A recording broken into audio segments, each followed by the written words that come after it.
जी good afternoon दोस्तों, स्वागत है आपका आज की वीडियो में।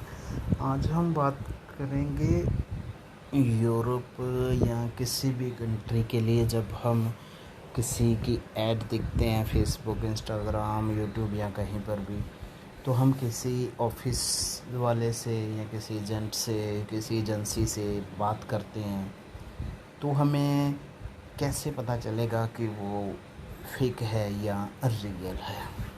तो देखिए, इसमें हम 15-20 पॉइंट जो हैं स्टेप बाय स्टेप कवर करेंगे।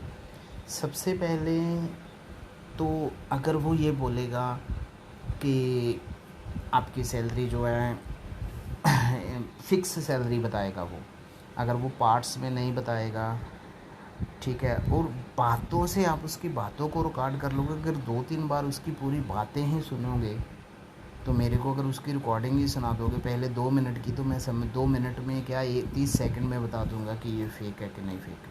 ठीक है, सबसे पहले इम्पोर्टेंट है उसका जो कॉन्टैक्ट नंबर है वो कितना पुराना है या नया है। जितनी भी फेसबुक, इंस्टाग्राम पे एड्स आती हैं, ज़्यादातर जो नंबर हैं वो नई सीरीज़ के नंबर होंगे, आप कभी भी नोट करना।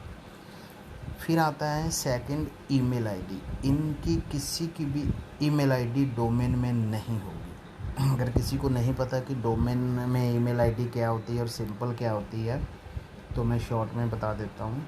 सिंपल आईडी ऐसी होती है, जैसे मेरी ईमेल आईडी है गोल्डी GOLDY83428342@gmail.com, तो मेरी ये सिंपल आईडी होगी। डोमेन वाली जो आईडी होगी वो लास्ट में जो होगी उसमें @gmail.com नहीं होगा, उसमें @ हो सकता है, डॉट होगा, .in या .com होगा। .in क्योंकि इंडिया का कोड है तो .in होगा, तो वो थोड़ी आपको दिख जाएगी। ज़्यादातर लोगों को पता है कि ये डोमेन वाली ईमेल आईडी, तो वो डोमेन लेना पड़ता है। उससे थोड़ी सी कंपनी की वेबसाइट वगैरह का वो हो जाता है, वेबसाइट होती है, तो वो थोड़े पैसे खर्च करने पड़ते हैं। उससे पता चल जाता है कि ये कंपनी पुरानी है और बड़ी कंपनी है, इसलिए इन्होंने डोमेन में बना रखी है।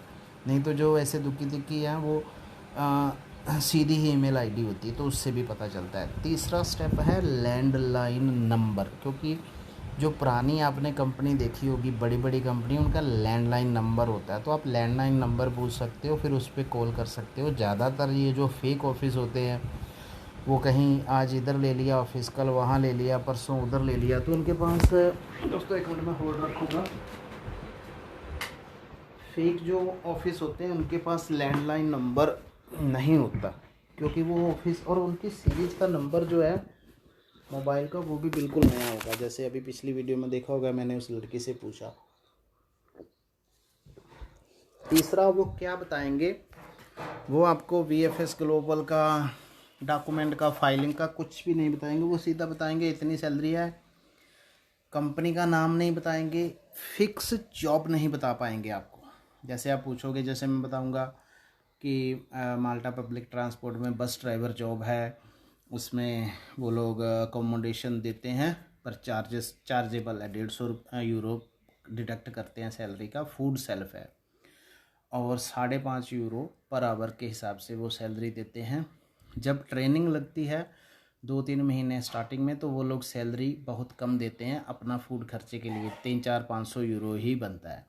जब आप गाड़ी पे बैठ जाते हो तो सैलरी बढ़ जाती है। ये चीज़ें ये लोग नहीं बताएंगे। ये लोग स्टार्टिंग से आपको सैलरी देंगे, स्टार्टिंग से ही आपको फिक्स वो बता देंगे, और इनको कंपनी का नाम ऐसा कुछ भी नहीं पता होगा। ये बोलेंगे आओ ऑफ़र लेटर दो, उस पर 70,000 दे दो, तो 1,70,000 या 2,70,000 ये खर्चा बताएंगे, 50,000 दे दो ऑफ़र लेटर के बाद, और अकाउंट पे ये पैसा कम लेंगे, बोलेंगे 17%, 18% या 20% GST लगता है, वो अलग से ले लेंगे। GST के नाम से बंदा डर जाता है, वो बोलता है 70,000 50 देना है, 15 और देना पड़ेगा, तो मैं कैश ही दे देता हूँ। तो ये लोग कैश ज़्यादा लेंगे। ठीक है, बड़ी मुश्किल से अगर अकाउंट में भी डालना पड़ जाए तो आपसे मेडिकल करवाएंगे। ठीक है, ये तरीके हो गए। फिर ये आपको पार्टिकुलर अपना कोई डॉक्यूमेंट नहीं दिखाएंगे। आप इनसे इनका आधार कार्ड, लाइसेंस वगैरह ये सब पूछोगे, नहीं होगा। इससे आगे हैं, आप इनसे 3 नंबर ले लो, 3 वीज़ा देख लो, 3 वीडियो पूछ लो जो आपके क्लाइंट गए हैं, VFS ग्लोबल का पूछ लो। तो ये जो बेसिक चीज़ें आप पूछोगे ना इनसे, इनको किसी का भी जवाब नहीं आएगा इन सब का। दोस्तों मैं सेकंड पार्ट बनाऊंगा, अभी कोई